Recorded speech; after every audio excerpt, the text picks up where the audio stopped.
Long, long ago, in the beautiful land of Manipur, there was a small village surrounded by green paddy fields, bamboo groves, and thick forests. The villagers lived simple and peaceful lives. During the day, the fields were filled with farmers working under the warm sun. Children played around their homes, while mothers prepared meals and took care of their families. But when darkness came, everything changed. As soon as the sun disappeared behind the hills, the villagers hurried inside their houses. Doors were firmly shut. Windows were covered.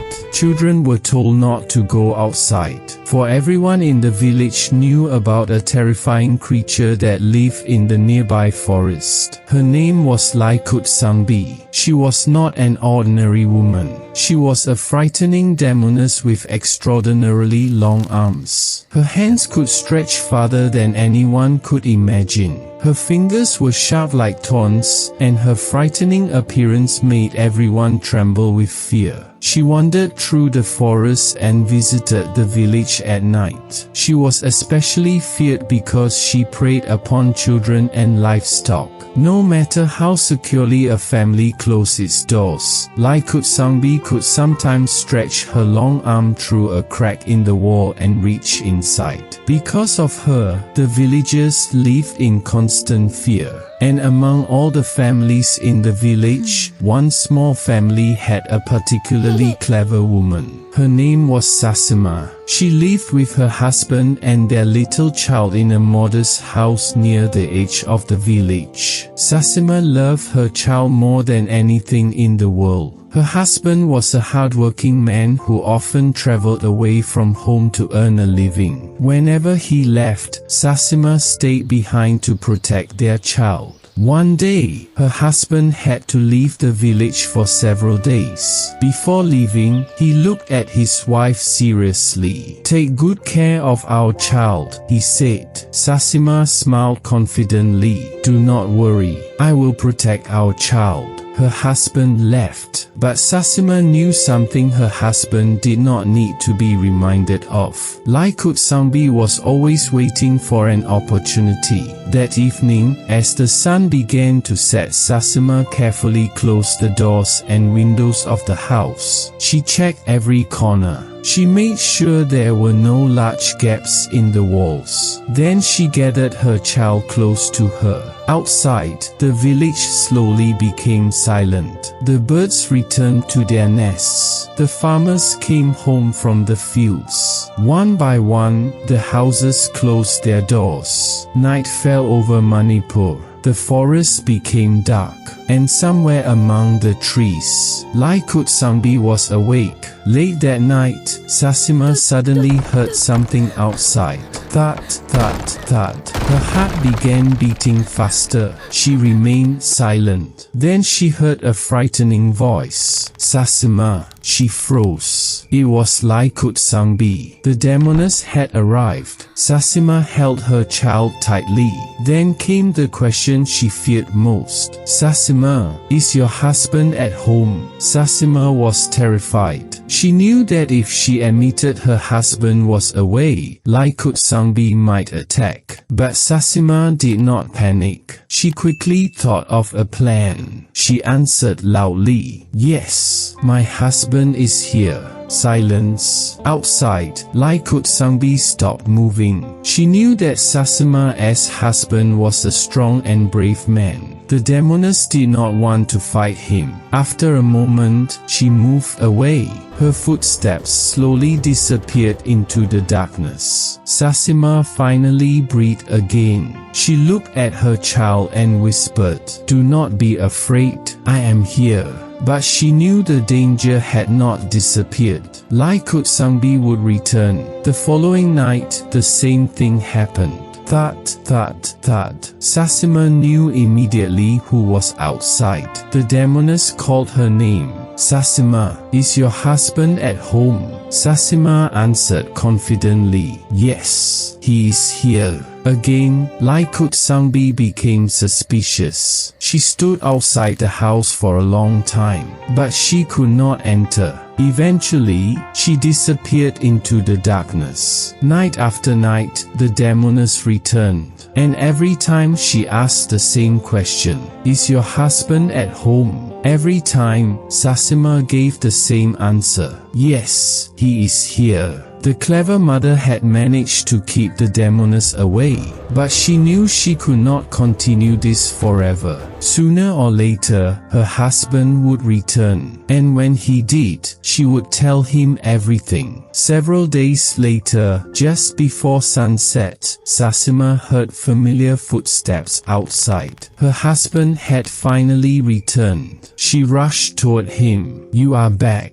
Her husband smiled, but Sasima's expression soon became serious. "There is something you must know." She told him everything. She described the demoness. She told him how Lai Khutsangbi had come every night. She explained how she had lied and said he was inside the house. Her husband listened carefully. When she finished, he remained silent for a moment. Then he said, "You did well. You protected our child with your courage and intelligence. But she will return," Sasima replied. "Yes," said her husband.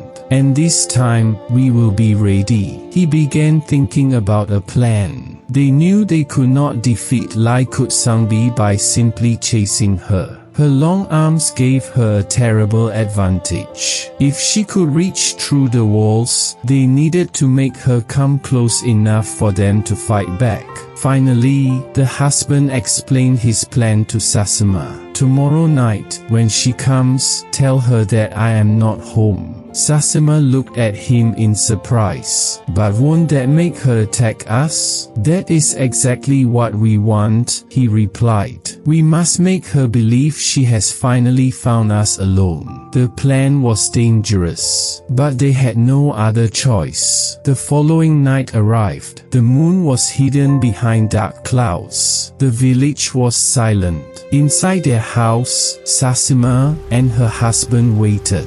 Their child was kept safely away from the door. The husband held his sharp sword tightly. They waited. Minutes passed. Then, thud, thud, thud. Sasima's heart raced. Lai Khutsangbi had returned. Her terrifying voice came from outside. "Sasima." Sasima remained calm. "Who is there?" The demoness replied, "Is your husband at home?" Sasima looked at her husband. He silently nodded. She took a deep breath. Then she answered, "No, my husband is not here." For a moment, there was complete silence. Then something strange happened. Lai Khutsangbi began laughing. A horrible laugh echoed through the darkness. "Ha ha ha." At last, she believed that Sasima and the child were completely helpless. She had finally found them alone. "I have been waiting for this night," the demoness whispered.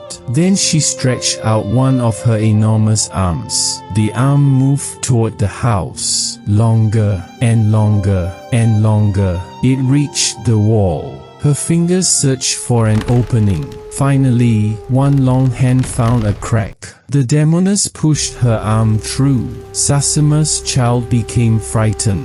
But Sasima whispered, "Stay quiet." The demoness' hand moved farther inside. She believed she was about to grab the child, but she did not know what was waiting for her. Hidden inside the house was Sasima's husband. He watched the long arm carefully. He waited. He waited until the demoness' hand had come far enough inside. Then, swoosh! With one powerful strike, he swung his sharp sword. Slash! The demoness screamed. Her long arm was badly wounded. She pulled it back immediately. Sasima's husband stood ready to strike again, but Lai Khutsangbi was already running. She fled into the darkness, screaming in pain. "Sasima, you tricked me. You told me your husband was not at home." Sasima did not answer. She held her child tightly while her husband watched the demoness disappear into the night. Lai Khutsangbi ran toward the thick forest. She ran past trees. She ran through bushes. She ran across muddy paths. Her blood fell onto the plants and reeds along the way. The villagers, who had been hiding inside their houses, slowly began to hear her cries fading into the distance. The demoness finally disappeared deep into the forest. And that night, for the first time in a long time, the village became peaceful. The next morning, something unusual caught the villagers' attention. Along the path leading toward the forest were blood-stained reeds and bushes. The villagers followed the trail carefully. They realized that Lai Khutsangbi had escaped toward the forest, but she never returned. The villagers were relieved. For years, they had lived in fear of the long-handed demoness. They had been afraid to walk outside after sunset. Parents had constantly worried about their children, but now the terror was gone. The people gathered around Sasima and her husband. They praised them for their courage, but Sasima simply smiled. She knew that strength alone had not saved her family. It was wisdom, courage, patience, and quick thinking that had protected them. Her husband had trusted her. She had trusted herself, and together they had defeated a creature that had frightened an entire village. From that day onward, the villagers could once again sleep peacefully at night. Children could laugh and play without their parents constantly looking toward the forest. The village slowly returned to the peaceful life it had known before, and the story of Lai Khutsangbi was passed from one generation to another.